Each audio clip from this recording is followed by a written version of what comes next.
On dit adorer. Vous comprenez un peu? Quand on parle d'adorer, ça veut dire que c'est quelque chose qu'on adore, on crée, on respecte. On lui donne cette adoration, on lui dit qu'il mérite d'être adoré, il mérite d'être célébré. Quand tu n'as pas le niveau d'adorer Dieu, il y a des choses que tu ne peux pas voir. Aujourd'hui, les chrétiens n'arrivent pas à adorer. Regardez les anglophones. Quand on dit adoration, ils l'oublient tout, ils l'oublient ses problèmes, ils l'oublient ses problèmes. C'est qu'ils se disent que Dieu ou rien. Et quand tu as la mentalité d'adorer Dieu, souvent ceux qui me visitent souvent à la maison en famille, à la maison, après souvent ils me trouvent à une position d'onction. Amen, n'avait pas. Mais il se pose la question, mais papa n'est pas à l'église. Mais pourquoi il manifeste l'onction dans sa maison?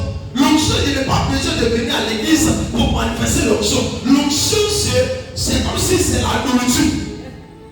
C'est une nourriture, tu as l'habitude de manger cette nourriture, elle va rester en toi. Tu sais, tu dois encore santé. Pour qu'un chrétien soit spirituel, il faut qu'il adore. Il soit un adorateur. C'est pas la Bible dit que Dieu cherche les vrais adorateurs. Ceux qui vont parler en esprit avec Dieu. Dieu ne cherche pas d'abord des prières. Dieu n'a pas besoin de prières. Dieu n'a pas besoin de chrétiens qui prient. Dieu a besoin de chrétiens qui l'adorent.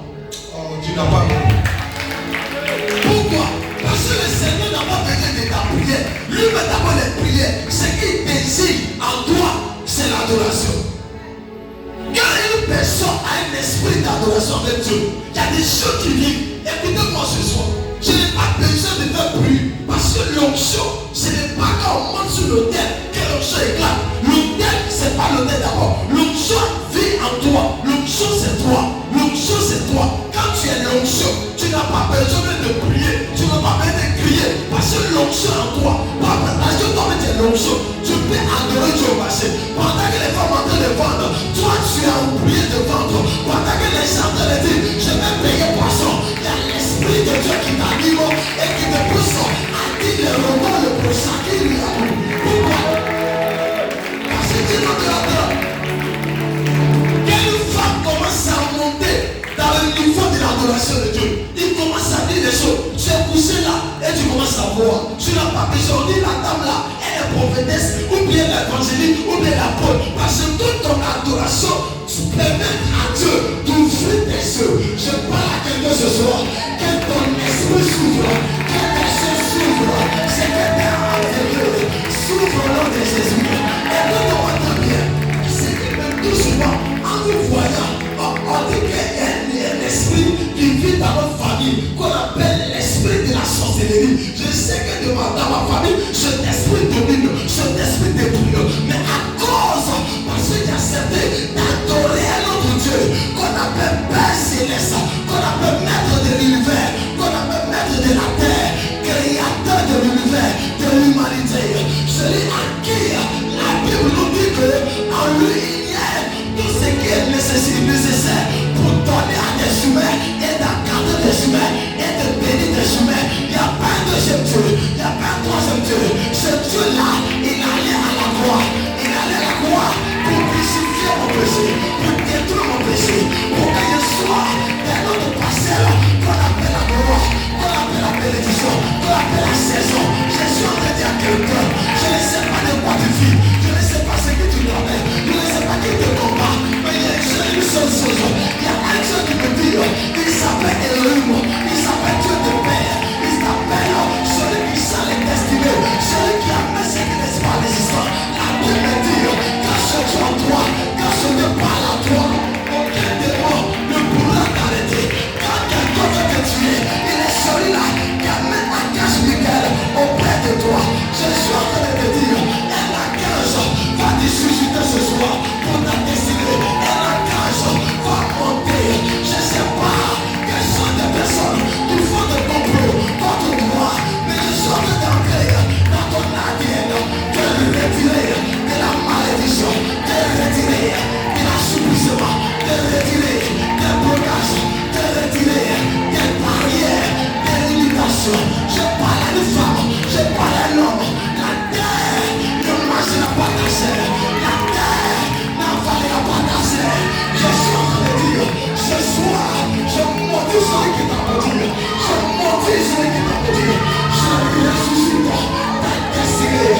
La parole me dit, celui qui m'a mandaté, il est le Dieu des orphelins, il est le Dieu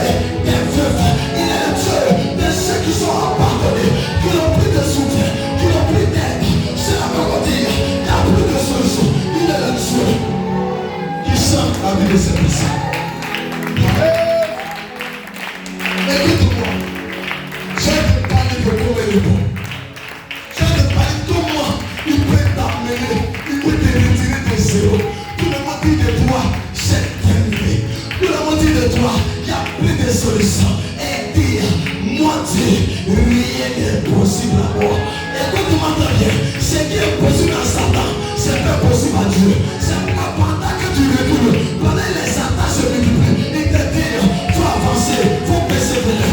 Devant, il y a ton miracle. Pendant les gens te disent, il n'y a plus de solution, lui te dit, devant, il y a ton miracle.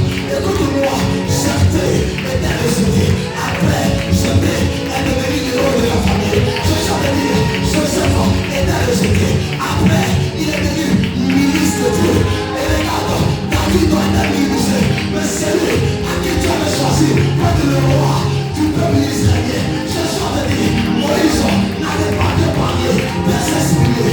On le ministre, celui avec ton bouche. Ça me dit, on lui était de quoi. C'est celui que Dieu a trouvé. Là où il devait le trouver. Dans le fer d'Adam, pour lui dire, c'est toi qui as choisi. Il a paru et dit, Moïse, je t'ai choisi pour aller devenir mon peuple. Je suis venu ce soir. Je ne sais pas.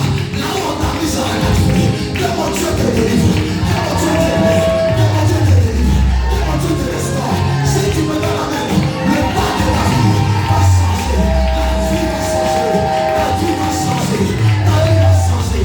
Si tu me donnes la main, c'est que tu as compris ce jour. Écoute-moi. Les choses vont changer. La mentalité que le Seigneur me révèle, il dit, plus Satan pèse sur toi, plus se révèle le mystère. Pendant que, dans le regard sur Dieu va me révéler, il va me dire, regarde, Moïse était devant Pharaon.